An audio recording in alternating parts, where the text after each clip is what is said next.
네, 여러분 새해 복 많이 받으십시오. 네, 우리가 성부영신 예배 때도 잠깐 짧게 인사를 했습니다만은 이 옆에 계신 분들하고도 같이 또 한번 인사를 나눠주시기 바랍니다. 쑥스럽겠지만 1년에 한 번 날이니까 1월 첫 주니까 옆에 계신 분들하고 우리 새해 복 많이 받으시고 하나님 주신 풍성한 은혜를 이제 누리시라고 같이 한번 인사하겠습니다. 새해 복 많이 받으세요. 새해 복 많이 받으세요. 얼마나 화기애애하고 좋습니까? 작년 12월 31일에 우리가 송구영신 예배를 드렸습니다. 아무튼 이제 제가 예전에 다녔던 교회도 그렇고 송구영신 예배 때는 촛불 예식도 하고요, 또 말씀 뽑기 이런 것들도 하죠. 이제 우리 교회는 하지 않아서 여러분들이 좀 많이 허전해 하고 하실 분들도 있을 줄 압니다. 저희가 촛불 예식 같은 경우에는 여기서 이제 첫 번째 송구영신 예배를 드릴 때는 했었습니다. 근데 이제 우리 교회가 또 천정이 낮고 환기가 잘 안 되니까 촛불 예식 하다가 다 단체로 지식사 할 뻔했어요. 연기가 안 빠지는 바람에. 그래서 이제 그 다음부터 우리가 촛불 예식은 하지 않고 있고요. 말씀 뽑기는 처음부터 하지 않았습니다. 말씀 뽑기는 성경 말씀을 전후 문맥과 이 분리해서 그 말씀만 떼어내가지고 거기에 의미를 부여하면은 여러 가지 위험들이 있습니다. 그리고 저는 그 말씀 뽑기 하는 것이 왠지 오늘의 운세를 뽑거나 아니면 점괘를 뽑는 것 같이 좀 이제 미신적인 요소가 있는 것 같아서 처음부터 이제 하지 않았는데, 그 대신 저는 제가 대표로 해서 하나님께서 우리 교회에 주시는 말씀을 선택을 하고 그것을 이제 주제 성구로 삼고 있습니다. 그래서 올해 같은 경우에는 우리가 지금 읽은 이 이사야 55장 6절 말씀을 하나님께서 우리 교회 모든 성도들에게 주시는 주제 성구로 선택을 했습니다. 짧은 구절이니까 우리 다시 한번 같이 읽어보도록 하겠습니다.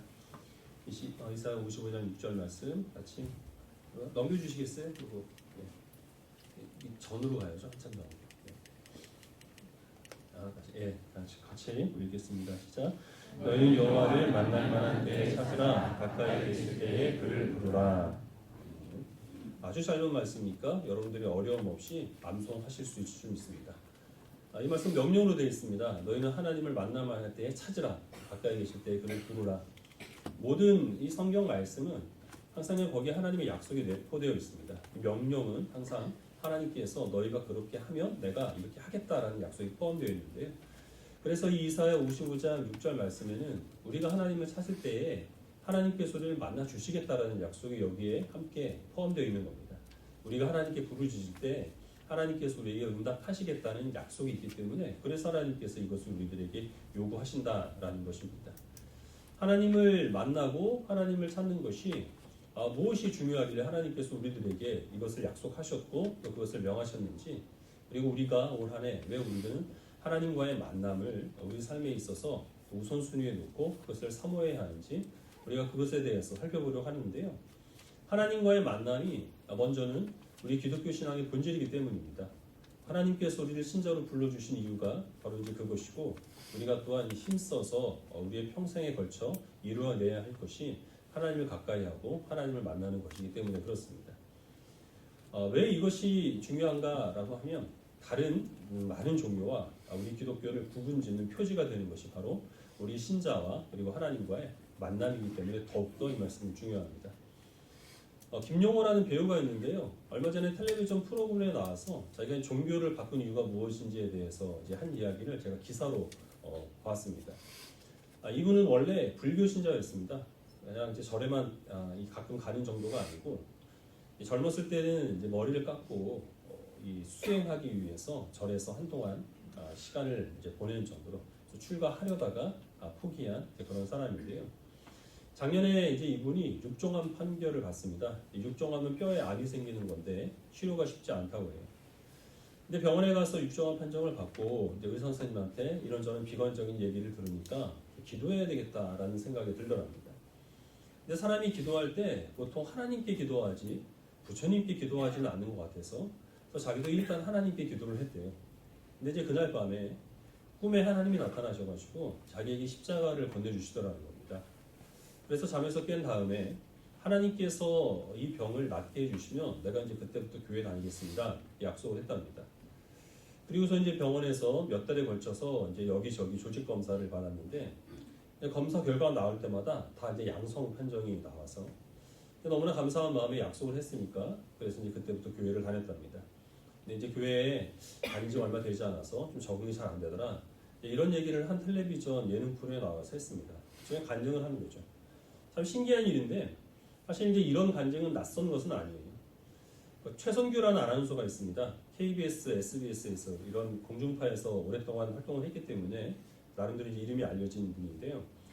이제 프리랜서가 된 다음에는 그 기독교 방송에 새롭게 하소서를 오랫동안 진행을 했죠. 여러분도 많이 낯익은 분들이 보일 겁니다. 이분도 원래는 불교 신자였습니다. 독실한 불교 집안에서 자랐는데 집안의 불상을 모시고 있는 집에서 생활을 했습니다. 그리고 자신도 고등학생 시절, 대학생 시절에는 이제 불교 학생회에 가담을 해가지고 거기서 또 열심히 활동을 했고 부인도 독실한 불교 가정에서 자란 그런 부인을 만나서 결혼을 했습니다. 근데 아이를 낳았는데 이 딸이 3살 때에 트럭에 깔리는 큰 교통사고를 당하게 됩니다. 그래서 그 딸아이를 안고 구급차로 병원에 가는 동안에 기도를 하는데 자기도 모르게 하나님께 기도를 하더라는 거예요. 그래서 하나님께서 이 아이를 낳게 해주시면 내가 그때부터는 이 불교를 버리고 내가 하나님 믿겠습니다. 이렇게 다짐을 했답니다. 그리고서 병원에 도착을 했는데 의사가 하는 말은 이미 가망이 없다. 손 쓸 것이 아무것도 없다. 이미 죽었다. 이렇게 얘기를 하더랍니다. 근데 그 말이 믿어지지가 않아서 누워있는 자기 딸을 이제 품에 끌어안았는데요. 그러니까 이제 이 딸이 숨을 쉬고 이제 피를 토하면서 다시 살아나게 되었답니다. 그리고 지금 이제 건강한 성인이 되었다라는 이제 간증을 했습니다. 그리고 약속대로 최선규 씨는 그때부터 이제 교회를 다니고 그리스도인이 되었다 하는 그런 이야기입니다. 이런 간증은 낯선 것은 아니지만 사실 흔한 건 아닙니다. 믿음 좋고 열심히 기도해도요. 그러나 질병과 그리고 사고로 소천하는 그런 그리스도인들이 훨씬 더 많습니다. 근데 제가 이분들의 간증에서 주목해서 본 것이 무엇이냐 하면 하나님과 신자 사이의 관계입니다. 우리 기독교 신앙은 하나님께서 우리 개개인을 하나님의 백성으로 삼아 주신 것을 우리가 믿음으로써 시작이 됩니다. 그리고 우리 신앙의 완성은 우리가 이제는 하나님 앞에 서게 되어서 하나님의 품 안에서 영원한 안식을 누리며 주님과의 영원한 교제로 들어가는 것, 이제 그것이 우리 신앙의 완성이죠. 그래서 우리들은 하나님을 이제 실제하시는 분, 그리고 또 인격적인 실체로 그렇게 우리가 인식하면서 신앙생활합니다.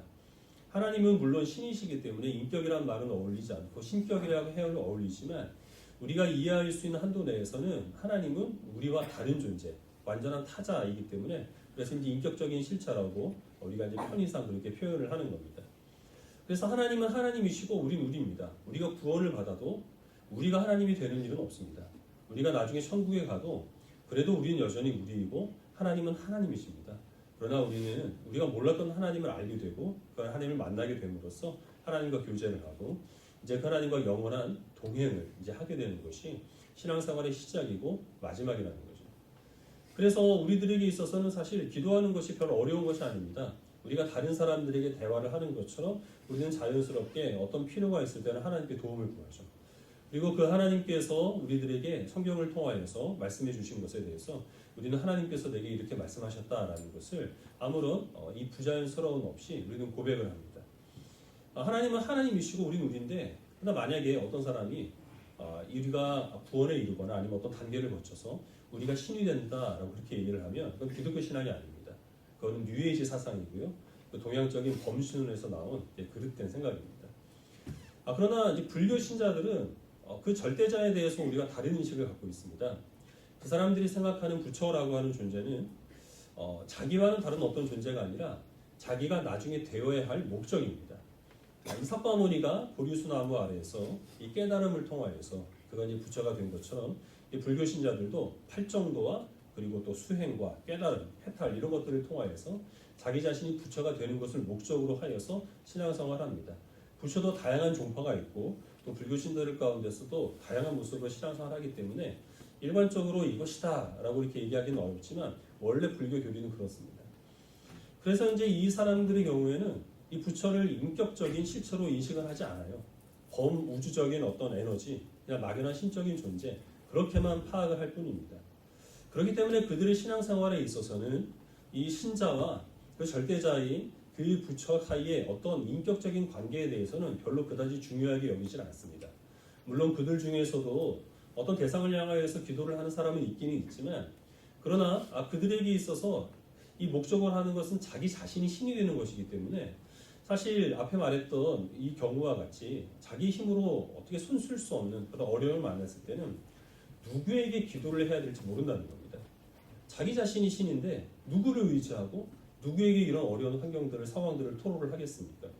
기도할 대상을 찾지를 못한다는 것이죠. 그러나 우리 그리스도인들은 우리가 할 수 없는 일들을 하나님께서 능히 행하시고 또한 우리 하나님께서 내 기도를 들어주신다는 확신이 있기 때문에 그래서 우리는 하나님을 찾고 하나님과의 관계 가운데서 우리는 신앙생활을 해나가는 겁니다. 이것이 불교신자와 우리 그리스도인들의 가장 근본적인 차이점입니다. 근데 하나님과 이 신자 개인 사이의 그 관계에 대해서 중요하게 여기는 것은 사실 기독교뿐만이 아니라 유대교나 아니면 이슬람도 마찬가지입니다. 이 유일신을 인정하는 종교에 있어서는 다 그 신자와 절대자의 그 관계를 중요하게 여기는데요. 하지만 거기도 분명한 차이점이 있습니다. 우리 그리스도인들은 우리와 하나님의 만남이 어떻게 이루어지느냐 하면 우리가 하나님의 수준까지 올라감으로써 이루어지는 것을 생각하지 않습니다. 우리는 우리가 하나님께 올라갈 수 없기 때문에 하나님께서 우리와 함께 하시기 위해서 하늘에 있는 모든 영광을 버리시고 우리와 같은 모습으로 성육신함으로써 우리와 하나님과의 만남이 이루어진다는 것을 우리의 신앙으로 고백을 합니다. 우리의 구원도 우리가 여러 가지 율법을 지키거나 아니면 어떤 종교적인 수행을 통하여서 우리가 하나님의 수준으로 올라가서 그래서 우리가 구원을 이루는 것이 아니라 하나님께서 모든 믿는 신자들에게 선물로 주시는 그 믿음으로 인하여서 우리가 구원을 받아 하나님의 백성이 된다라고 고백을 합니다. 이것이 다른 모든 종교들과 우리 그리스도인들을 구분짓는 중요한 표지가 된다는 것입니다. 하나님과 우리 개인 사이의 이 신자 사이의 개인적인 만남, 그것이 우리 그리스도인들이 이 다른 종교와 그리고 우리 그리스도인이 믿고 있는 기독교 신앙을 구분짓는 표지이고 그것 때문에 우리가 믿는 그리스도가 오직 진리로 향하는 유일한 길이라고 우리가 또한 고백할 수 있는 겁니다. 우리 사도행전 9장 말씀 같이 보겠습니다. 사도행전 9장 1절부터 9절까지 말씀입니다.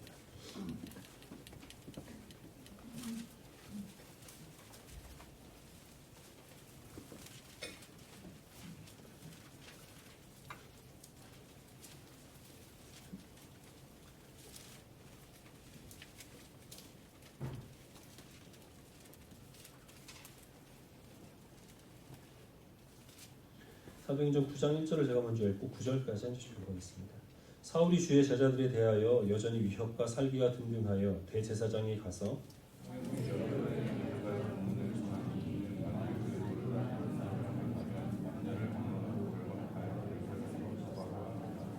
사울이 길을 가다가 다메섹에 가까이 이르더니 호련히 하늘로부터 빛이 그를 둘러 비추는지라 땅이 엎드려져 들으면 소리가 있어 이르시되 사울아 사울아 네가 어찌하여 나를 박해하느냐 하시더라.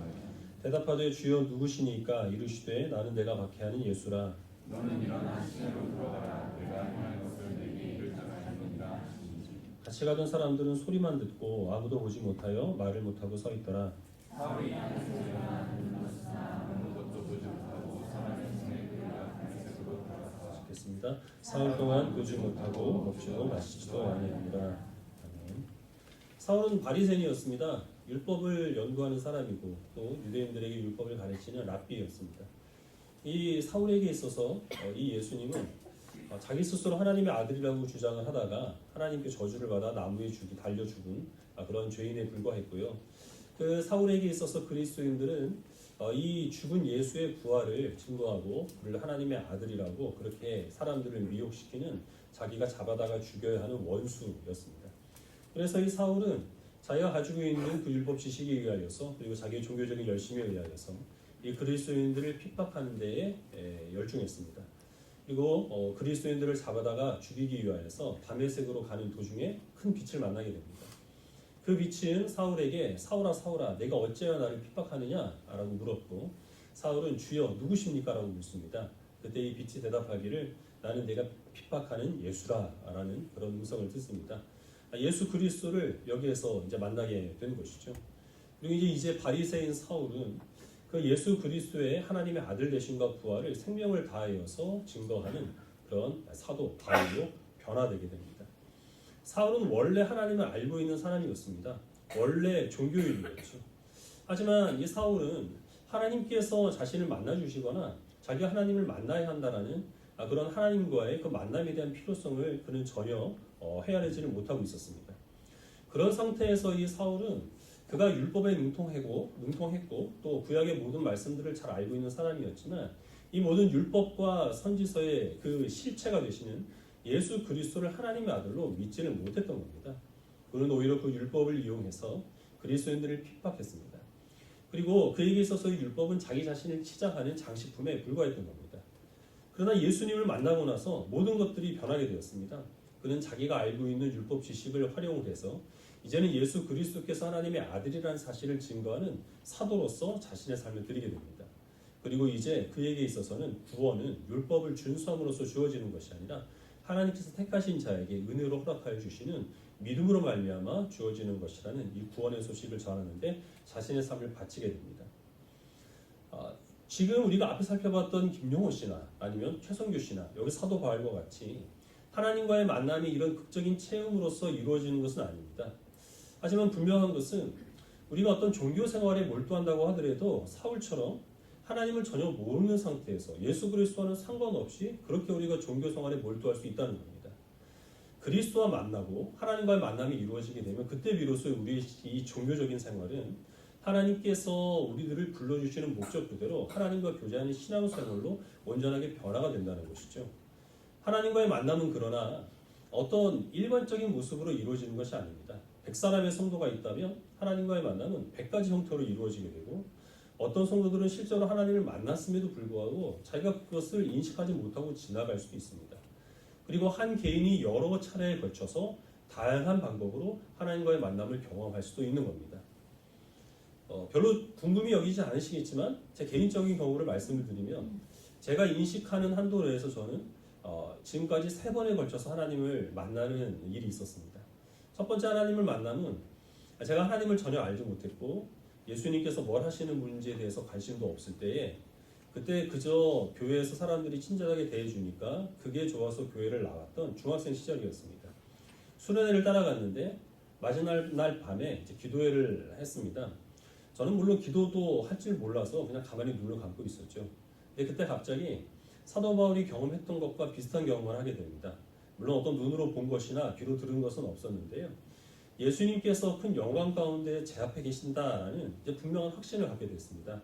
그리고 그 예수님께서 다른 어떤 사람이 아니라 바로 이제 저의 죄를 위하여서 2000년 전에 십자가에 못 박혀 죽으셨다는 사실을 누가 설득하거나 설명한 것이 아닌데 그냥 있는 그대로 제가 받아들이게 되는 그런 경험을 했습니다.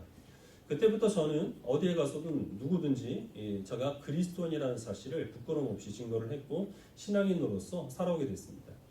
근데 그때 했던 그 체험들이 저의 신앙을 계속해서 유지시켜 주었던 것은 아닙니다. 중학교, 고등학교 시절에는 이제 교회를 중심으로 착실하게 여러 가지 종교적인 활동을 하면서 신앙생활을 했지만 대학에 들어가고 나니까 여러 가지 갈등이 생겼습니다. 하나님께서 살아계시다는 사실이 눈에 보이지 않고 교회 안에서는 저에게 강력한 영향을 끼쳤던 그 신앙이라고 하는 것이 세상 밖으로 나간 저에게 있어서는 아무런 영향을 끼치지 못한다 이런 생각이 들었습니다. 하나님 상관없이 살아가는 그런 세상 사람들의 삶을 조금 그 자유로운 모습에 대해서 동경하는 마음이 생겼고요. 그러다 보니까 제가 그 옛날에 경험했던 것이 그냥 종교적으로 흥분된 상태에서 무엇인가를 착각한 것이 아닌가 이런 생각까지 이르게 됐습니다. 그래서 믿음이 없는 상황이었지만 그러나 교회를 떠날 수는 없었고 그래서 교회를 나오고 예배를 드리고 또 여전히 봉사는 했지만 그러나 거기에 대한 어떤 의미를 찾을 수 없었던 그런 시간이 이제 몇 년 동안 지속이 되었는데요. 이제 군대를 갔다 와서 어느 날 학교 광장에서 한 기독교 동아리가 이 복음을 전하면서 이제 복음을 주제로 한 짧은 드라마를 했습니다. 사실 이제 별로 볼 것도 없는 드라마였는데 생각 없이 그거를 보는 이 동안에 저에게 있어서 이런 느낌이 들었습니다. 제가 어디를 가든지 무엇을 하든지 저의 영적인 상태가 어떻든지 저는 결코 예수님을 떠날 수 없다라는 그런 어떤 막연한 감정이 저의 마음을 사로잡았습니다. 제가 어디서 무엇을 하든지 저의 영적인 상태가 어떻든지 저는 예수님을 떠날 수 없는데 제가 예수님을 붙들고 있는 게 아니라 예수님께서 저를 떠나지 못하도록 강력하게 붙잡고 있다라는 그 생각이 들었습니다. 그런 감정적인 확신이 들었고 그러나 또 그것이 저로 하여금 경건한 신앙을 갖게 한 것은 아닙니다. 그래서 저는 그 이후로는 하나님의 살아계심이나 아니면 예수 그리스도의 그 은혜에 대해서는 의심치는 않았지만 여전히 제가 갖고 있는 이 믿음이 이 세상 가운데서 어떻게 드러나게 되는지 하나님께서 그 모든 행하시는 그 일들이 과거에는 그렇게 눈에 보이게 드러났는데 왜 현실 가운데서 나타나지 않는지에 대해서 많은 궁금증을 가지고 그런 갈등 가운데서 신앙생활을 했습니다. 그러다가 제가 직장을 그만두고 신학교에 들어가게 되었는데요. 같이 신학교에 들어온 사람들은 믿음의 최정점인 상태에서 자신의 삶을 정말 예수님께 드리는 그 각오로 신학교에 들어왔는데 저는 사실은 그 믿음의 최저점인 상태에서 신학교에 들어가게 된 겁니다. 그리고 이제 거기에서 지금까지는 인간이 열심을 내고 하나님을 감동시켜서 원하는 소원을 이루는 것이 기독교 신학으로 생각을 했는데 그게 아니라는 사실을 배우게 되었습니다. 하나님께서 열심히 주님의 뜻을 이루어 가시고 우리를 통하여서 주의 뜻을 이루어 가신다라는 것을 거기서 배우게 된 겁니다. 하나님께서는 보이지 아니하는 손길로 여전히 세상의 역사를 주장하시고 모든 그리스도인들과 교회들을 여전히 통치하고 계신다. 그리고 먼 길을 돌아가는 것처럼 보이지만 하나님께서는 기었고 약속하신 모든 것들을 하나님의 뜻 가운데 이루어 가신다라는 것들을 이 하나님의 주권에 대한 그 섭리를 이 성경 말씀을 통하여서 배우는 기회를 가졌습니다. 이것은 순식간에 일어난 것이 아니고 신학교를 다니는 그 내내 오랜 기간에 걸쳐서 일어난 것인데 이것을 통하여서 저는 이 여호와 하나님께서 지금도 여전히 세상을 통치하시고 주장하시며 주님께서 약속하신 것들을 반드시 이루신다라는 그 확신을 갖게 되었습니다. 지적으로 지식적으로 동의를 하게 된 것이죠. 저의 이 하나님을 만나는 경험은 물론 그 사이사이마다 물론 있었을 것이고 제가 그것을 잊어버렸을 수도 있고 모든 예배마다 하나님께서 저를 만나주시겠지만 제가 그것을 의식하지 못할 수 있습니다. 하지만 이 만남은 제가 기억하는 한도 내에서는 각각 다른 모습으로 이루어졌습니다. 하나는 어떤 이 신비한 체험으로 그리고 또 하나는 이 감정적인 확신으로 그리고 이제 마지막에는 지적인 동의로 이루어졌는데 이런 모든 하나님과의 만남에는 공통점이 있습니다. 하나님께서 다른 어떤 누가 아니라 바로 이제 저를 사랑하신다는 것이고 그리고 그 하나님께서 실제하시는 역사하시는 하나님이라는 사실 그리고 하나님께 대한 신뢰와 믿음으로 더 가까이 나아갈 수 있게 된 것 이것이 하나님과의 만남이 저에게 준 많은 유익이었습니다. 여기 계신 분들 중에서는 저보다 더 신비한 체험들을 많이 하신 분들도 분명히 계실 것이고요. 저보다 더 감정적으로 격하게 하나님께서 자신에게 함께 하신다는 사실을 동의하시는 그런 분들도 물론 분명히 있으실 겁니다. 그러나 우리가 다양한 모습으로 신앙생활을 하고 이런 다양한 체험을 한다 하더라도 공통적인 하나님께서 우리를 신자로 불러주신 이유가 무엇이냐면 우리를 만나주시기 위해서입니다.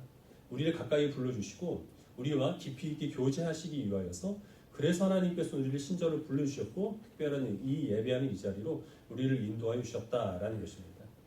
너희는 여호와를 찾으라 너희를 만날 만할 때에 그를 찾으라 라고 말씀하신 그 명령이 우리들에게 의미하는 바는 하나님께서 우리에게 행하시고자 하는 그 소원이 우리를 만나시고 우리와 교제하시고 우리와 동행하는 것이기 때문에 너희들도 어떤 것을 마음의 소원으로 품든 간에 이 우리를 향한 하나님의 소원에 우리의 그 소원을 맞추라라는 것입니다. 우리도 하나님을 만나고 하나님을 찾기를 소망하라는 것입니다. 교회 잘 다니고 착하게 살다가 죽어서 천국 가면 되지.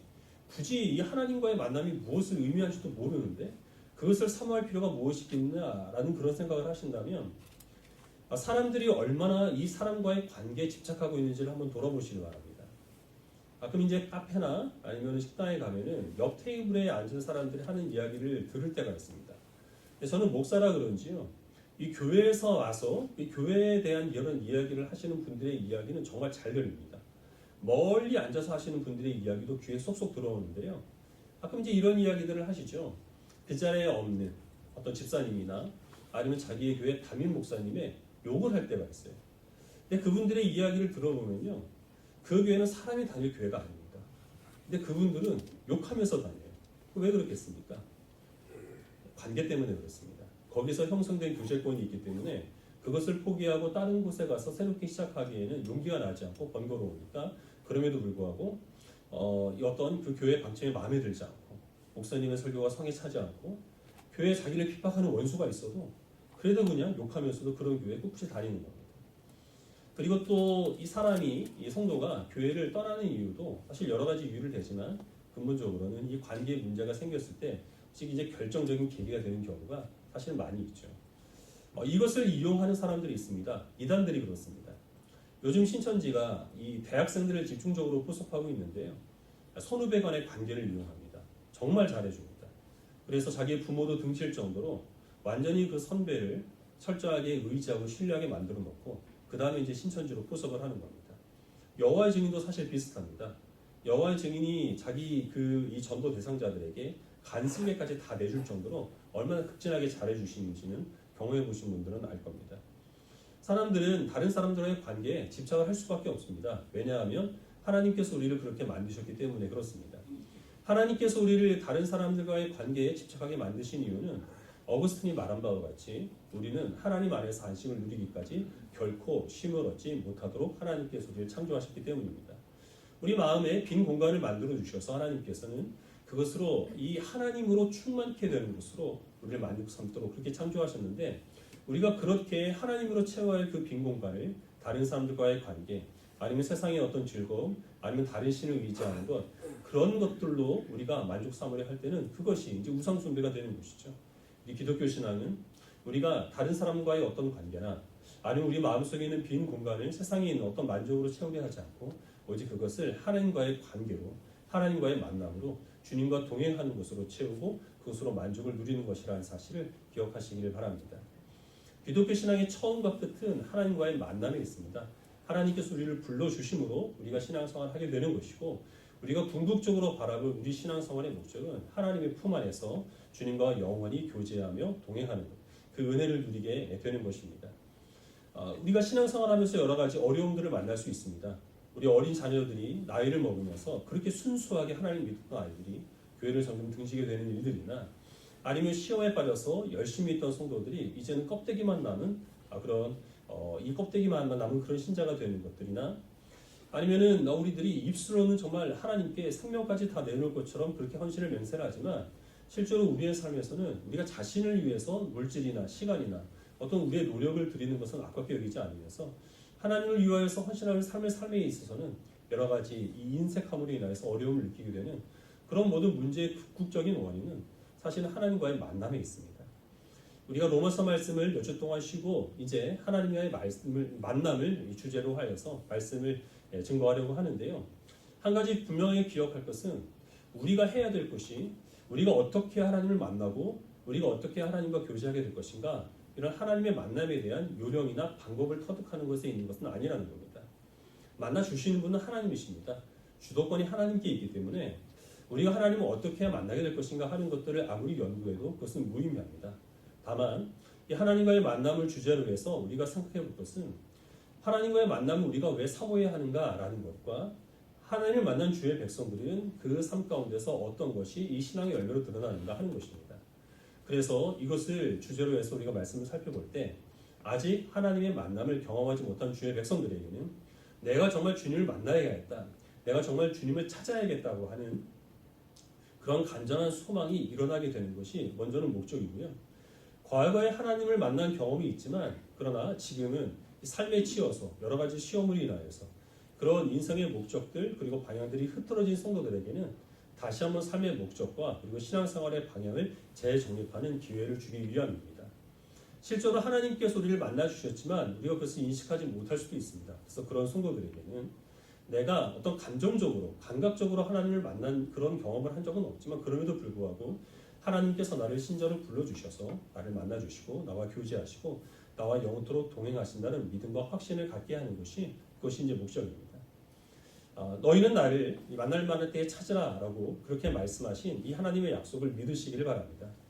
그리고 하나님께서 우리를 이 자리로 불러주신 그 이유가 하나님과의 만남과 교제를 위한 위한 것이라는 사실에 대해서 여러분들이 감사하는 마음을 갖기를 원합니다. 이 자리에 앉아 계신 데는 여러분들이 많은 이유가 있을 겁니다. 어떤 다른 사람들과의 관계 때문에 여기 계신 분도 계실 수 있을 것이고 믿음과는 상관없이 어떤 책임감 때문에 그래서 예배의 자리에 앉아 계신 분들도 있을 겁니다. 밖에 날씨는 춥고 난방비는 비싸서 집이 더 썰렁한데 교회 오니까 따뜻하고 예배 끝나니까 밥도 주니까 그래서 여기 계신 분들도 없지 않아 계실 겁니다. 우리의 목적이 무엇이든지 하나님께서 우리 이 자리를 불러주신 이유는 우리를 만나주시고 우리와 교제하시고 이 예배당 밖을 나가서도 동행하시는 하나님의 은혜를 기억하여서 주의 말씀에 순종하게 하시기 위함입니다. 그 뜻을 헤아려서 주님과의 만남을 사모하시기를 바랍니다. 그래서 우리가 신앙생활을 하는 목적이 단순히 우리의 소원을 이루거나 우리의 마음의 평안을 갖는 것이 아니라 우리를 만나주시는 그 하나님과 우리가 깊은 교제를 나누고 주님과 동행하며 주의 말씀에 순종하는 것으로 우리의 신앙생활의 목적, 더 나아가서는 인생의 목적을 삼을 수 있는 복되고 지혜로운 주의 백성들이 되시기를 주님의 이름으로 축원합니다. 기도하겠습니다.